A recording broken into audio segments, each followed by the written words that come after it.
Baik, pada pertemuan kali ini kita lanjut materi mengenai pengolahan serealia, kacang-kacangan, dan umbi-umbian ya. Mungkin ada yang baru dengar serealia itu apa, nanti kita bahas, makanya simak materi berikut ini.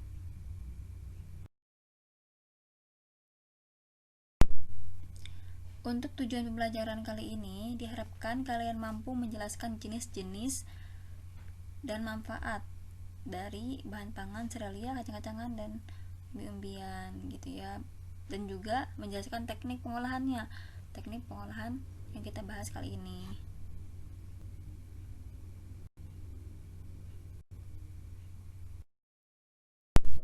Nah, untuk pengertiannya kita mulai dari serealia ya. Serealia itu merupakan golongan padi-padian atau rumput-rumputan yang menghasilkan bulir-bulir yang berisi biji gitu ya, seperti padi gitu ya. Padi kan dia berupa bulir gitu, atau dalamnya adanya biji gitu ya. Selanjutnya kacang-kacangan. Kacang-kacangan ini dia dari golongan famili Fabaceae ya, dan biasanya mengandung sumber protein, karbohidrat, folat, dan besi, dan lain-lainnya. Untuk umbi-umbian itu sendiri itu merupakan tumbuhan, atau lebih tepatnya organ tumbuhan yang mengalami perubahan bentuk ya, bentuk dan ukuran, sehingga ada juga perubahan fungsi secara anatomi gitu ya. Itu seperti ubi jalar gitu ya. Kalau bahasa Sundanya ada juga mantang gitu ya.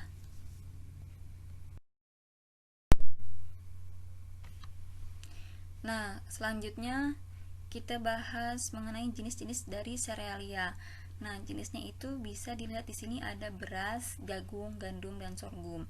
Nah, untuk beras itu sendiri merupakan bahan pangan pokok orang Indonesia ya, lebih khususnya gitu kan, karena ini orang Indonesia sudah terbiasa mengkonsumsi nasi setiap hari gitu ya. Namun untuk orang yang diabetes itu biasanya tidak dianjurkan untuk berlebihan gitu mengkonsumsinya ya, harus dibatasi, misalkan harus diganti dengan kentang yang lebih rendah glukosanya ya. Nah, jenis-jenis dari beras itu bisa dilihat di sini, ada juga beras putih, beras merah, beras hitam. Mungkin ada yang pernah mengkonsumsi nasi merah ya, atau pernah makan gemblong atau uli ya, itu dari beras ketan putih. Ada juga beras ketan hitam ya. Untuk jagung, jagung pasti sudah tidak asing juga gitu ya, yang suka ada di sayur asem ya. Dan di sini jagung juga dia punya jenisnya, ada jagung putih dan juga jagung kuning. Untuk gandum ini sedikit jarang dikonsumsi gitu ya. Biasanya ini digunakan sebagai bahan roti atau mie gitu.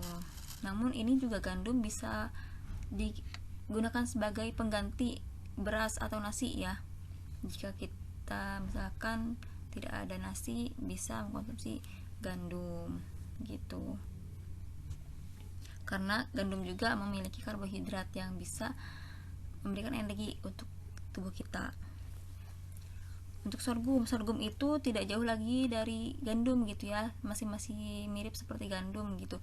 Nah, di sini sorghum itu dia tanaman serbaguna yang dapat digunakan sebagai sumber pangan ternak ataupun bahan baku industri, dan pasti juga dia mengandung karbohidrat ya. Jadi intinya untuk macam serealia ini dia intinya mengandung karbohidrat, namun berbeda-beda gitu ya mungkin kadarnya.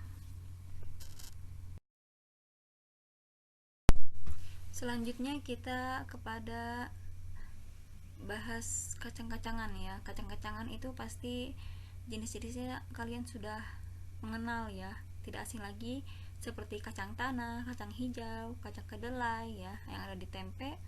Kacang hijau biasanya diburu kacang hijau ya, dan kacang tanah biasanya dimasukkan kepada sayur asam biasanya ya. Nah, kacang tanah ini dia mengandung serat, protein, karbohidrat gitu. Dan rata-rata untuk kacang-kacangan itu dia mengandung protein ya, protein nabati ya, karena dia berasal dari tumbuhan seperti itu.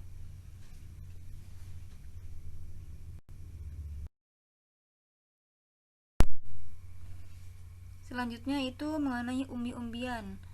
Di sini jenis-jenisnya ada ubi jalar, singkong, talas, kentang ya. Ubi jalar itu biasa kita sebut mantang, kalau orang Sunda itu ya menyebutnya mantang.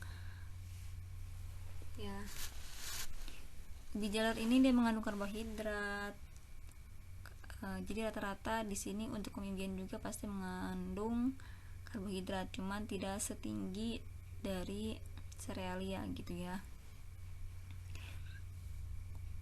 Nah, untuk singkong dia selain singkongnya, umbinya singkong gitu ya, daunnya juga suka dikonsumsi gitu, karena daunnya juga memiliki sumber protein gitu ya, bagus untuk tubuh kita. Talas gitu ya, talas juga dia mengandung karbohidrat. Daun-daunnya pun bisa digunakan gitu, talas ini bisa sebagai pangan. Talas muda ya, daunnya itu yang mudanya itu biasanya di sayur bisa itu ya, obat juga bisa, dan pembungkus makanan juga bisa. Nah, kentang di sini, kentang sangat bagus seratnya gitu ya, dan dia karena kalorinya rendah, dia bisa mengurangi kadar kolesterol dalam tubuh kita.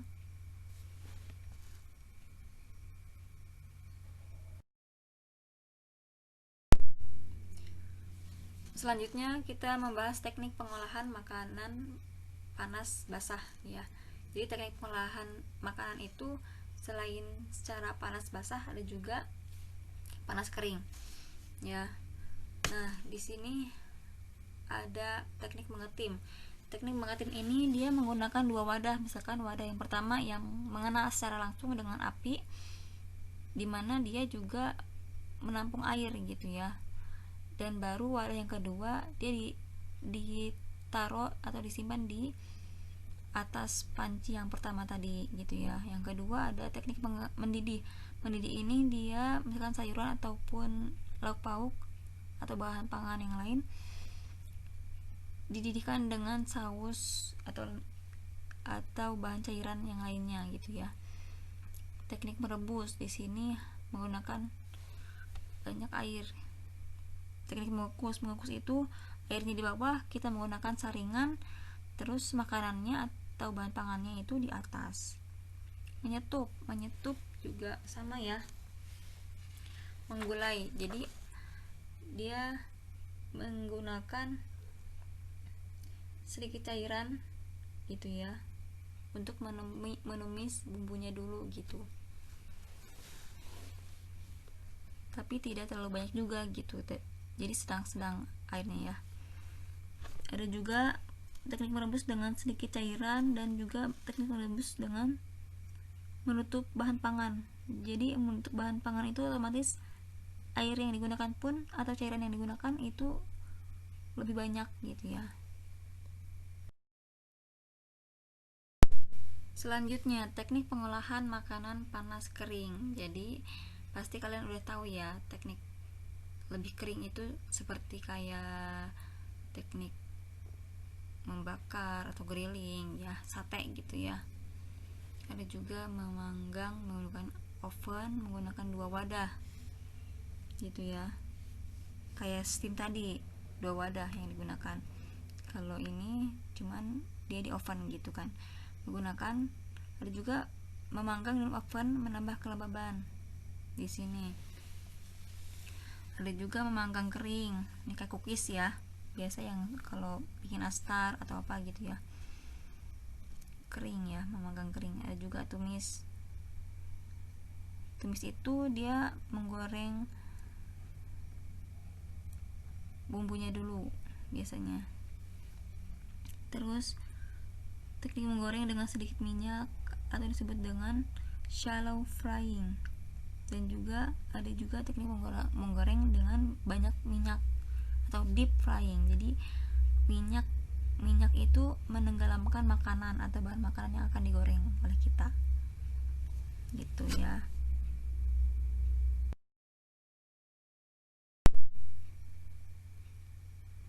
Baik, cukup sekian materi yang dapat Ustazah sampaikan. Terima kasih atas perhatiannya. Semoga bermanfaat. Wassalamualaikum warahmatullahi wabarakatuh.